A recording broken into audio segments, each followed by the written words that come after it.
again. Welcome to Linux Overdose.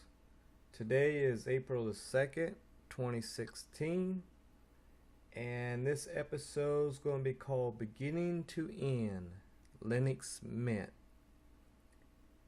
And I'll probably be dividing this in three parts.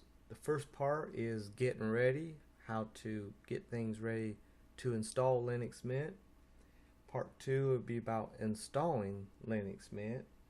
And part 3 is the final setup, which is how you set it up after you install it. So I'm going to talk about just a few things here. First off, I'm not using a simple recorder. As you can see, I don't have no red dot here no more. I'm using the hardware now. I'm actually using this. My mic came in, which was this, but it's the power one, and it didn't work on this this unit. And I think because it ain't pulling enough power through this port, because this hardware here is only powered by a USB, which is through my computer. So I'm actually using the mic that actually came with this unit. When I first tested it, it was not very good. So I went ahead and upgraded the firmware, which is supposed to improve the audio processing. And I tested it out, and it seems like it's doing okay. So I'm going to use this mic that came with it on this episode. And this is episode 2, beginning to end Linux Mint. So first I'll be talking about how I prepped this to install real quick. Let's bring up gparted.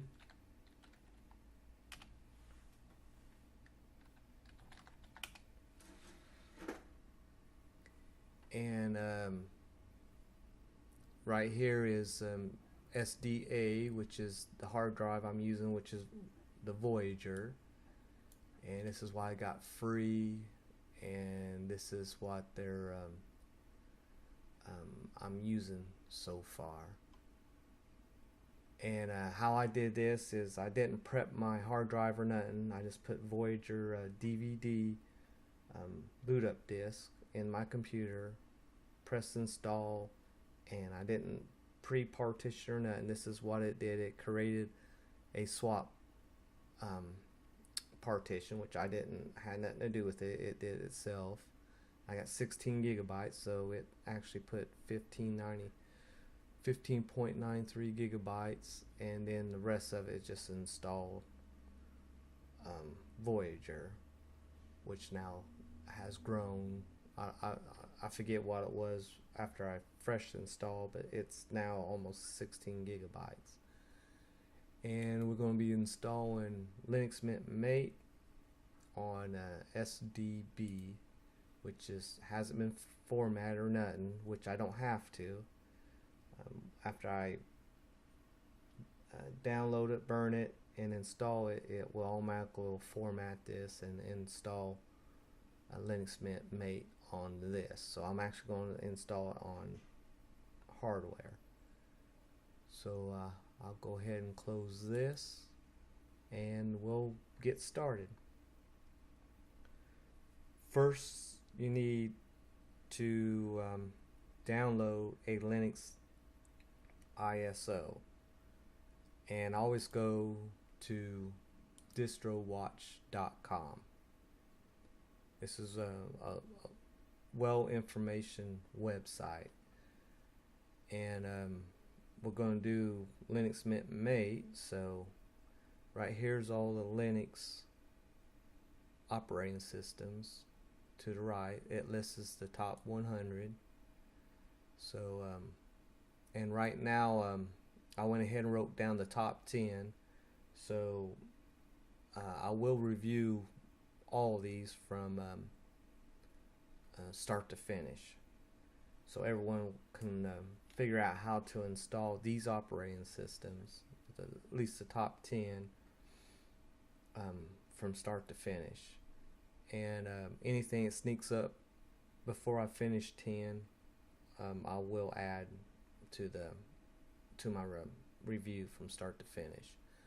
Alright, so I'm going to click on Mint, and this just shows you the information and the versions and all that stuff. And what I'm going to do is actually just go to their website, the home page. So I just go and click on linuxmint.com. Here's their home page, and I want Mate, so I can click here and click Mate, but I'm going to hit download, and right here's Mate. I'm going to do the 64-bit version because that's what this is, a desktop. And remember, I'm wired, so even if you're doing a laptop, I advise you to be wired when you install Linux the first time, because sometimes the wireless won't work out of the box, so it's always better off to be wired. So I'm going to click on 64-bit, and then here's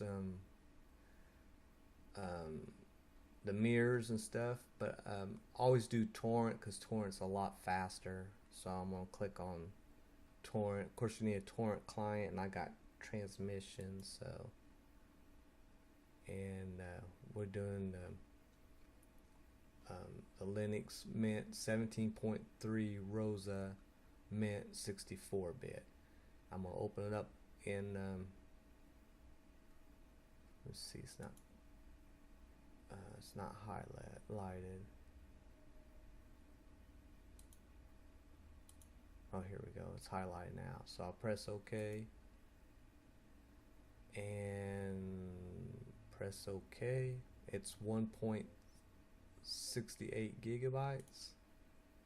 And I'm just going to delete this one or remove it. That's just a previous download I did. And now you just wait. Usually a torrent is going to be a lot faster than clicking on one of these other links like down here, because it'd be HTTP and it might be slower, or it might not. So you can click on any of these and get the same ISO that I'm getting right now. So it says it's going to take 4 minutes, and of course that number will go higher.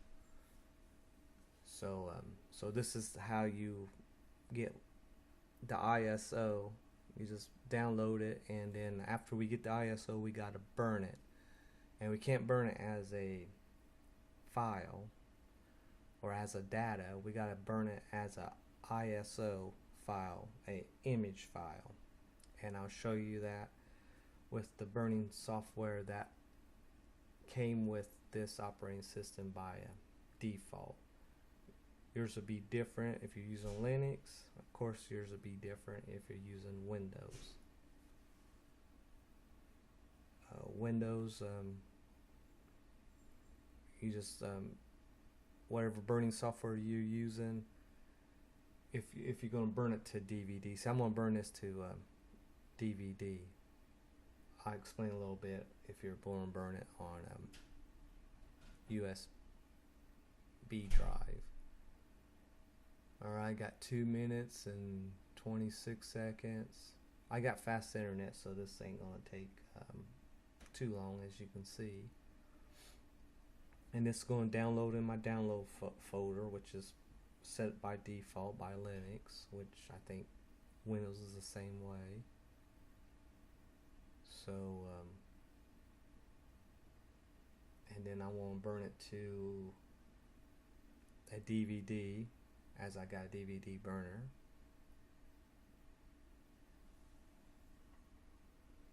And if you're going to burn it, say if you had Windows and you're going to burn it on a USB flash drive.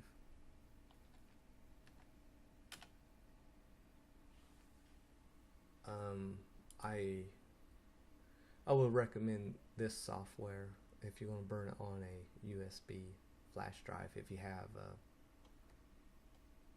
Windows, which is Rufus rufus.akeo.io.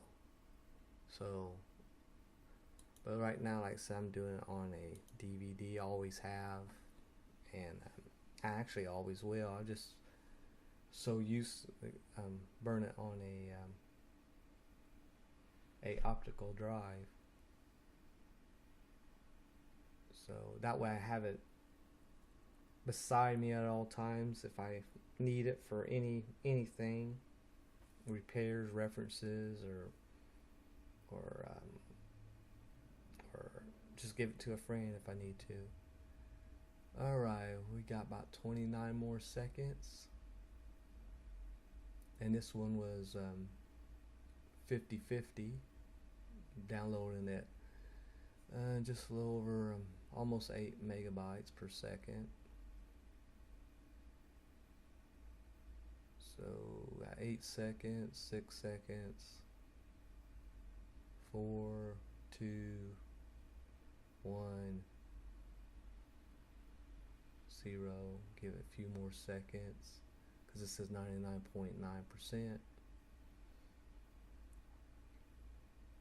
Alright, now it's going the other way. Now it's seeding off of that thing I just downloaded.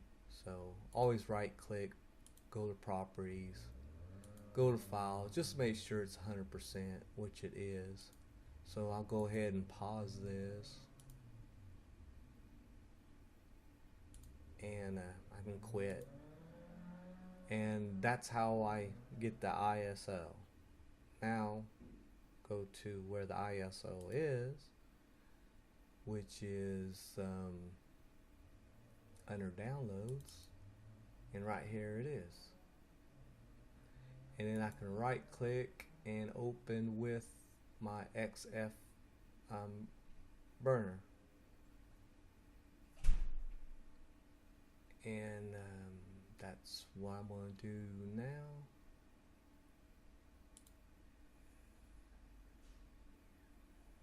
I already stuck my DVD in there, blank DVD. It's already recognizing my burner, what I'll be burning, and let me see, I'll reburn it as an ISO.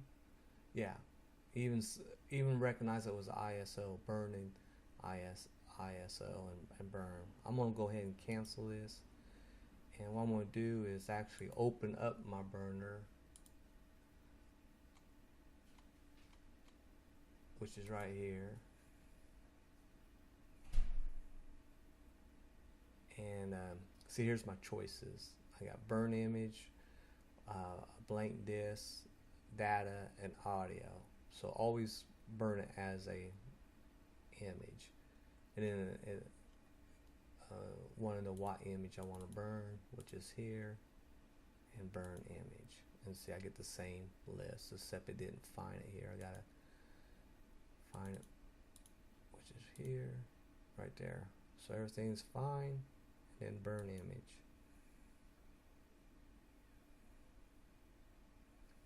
So now I'm burning the ISO to my DVD, and after it's finished burning, I actually can boot off of it. Now this is just like if you went to a store and bought Windows, the disk.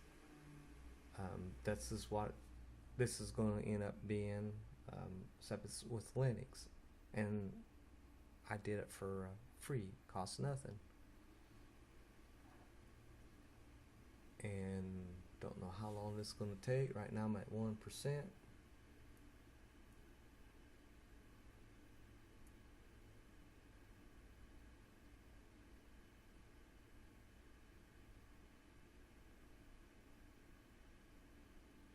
Okay, and you see the progress bar moving now.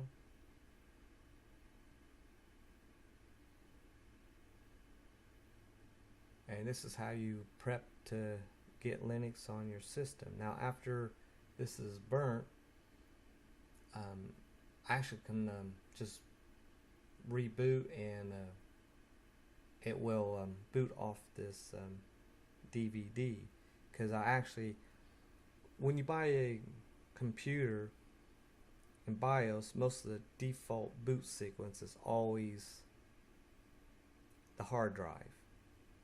So say you did this the very first time and haven't went to your BIOS, most likely you're going to keep rebooting of whatever's on your system. If it's Windows, it's going to keep rebooting Windows, and you never will boot off this DVD. So you have to go to BIOS and select boot sequence to boot off the DVD, or USB if you choose the USB as the first boot sequence. So we'll boot off that before it goes to the process of the next one. You never have to change it back. You can just leave it DVD, because if you don't have a DVD in there, it just go to the next boot option, which should be however you got it set up. Like you can check DVD first and USB ports, and then your hard drive. You can do it that way. You know, it'll slow down your boot just a little bit, because it will check them before it actually goes to the hard drive. And since I'm recording this on a on hardware, I might be able to go to BIOS and show you, or I might just have show notes, or yeah, I'll probably just do that. Have like show notes, and I might make a mini video of how I get in BIOS and stuff to change. Sometimes you gotta change, disable your fast boot. On this computer, it was already disabled, so I had to change that. So if you have problems after you switch the boot sequence and it still didn't work, then you have to disable fast boot. You might have to change your hard drive mode, which is mine's the SATA mode, and I didn't change that. Default was HCI, so I left that alone and had no problem. So sometimes you have to switch that to IDE or even a UEFI mode. So it just depends. Alright, now that's complete. So I'll close this. Now you can delete this now if you want. Of course, it might not burn right or anything, because you don't need this no more. You already burn it, but I'll leave it for now just in case something wrong with this burn. Close tabs. So now I'm gonna go ahead and close the show you how what it looks like before we reboot. And I took some previous pictures before I done this video, so I'll show you those pictures here in a second. But right here, after you burn, these are the files you should be seeing on the disk. So all this you should be seeing. That means it should be a bootable DVD. So in the pictures I was going to show you is, this is the blank DVD that I put in, and after I burn it, I write down what is on this bootable Linux DVD, which is Mint 17.3, and the version is ROSA, and it's mate, and it's 64-bit. And I'll save this on my desktop. After I install it, I don't need this no more. I just put it aside, and if I need it for future, I have it. I can give it to a friend, or just collect dust, whatever. So close this, and now I'm going to reboot. I'm not going to end this video. We'll just see. Oh, I probably have to change my BIOS to boot. Oh no, I don't. I just reboot, and it should boot off the Linux mate off the DVD. So we'll hit restart and see what happens. And I don't think we'll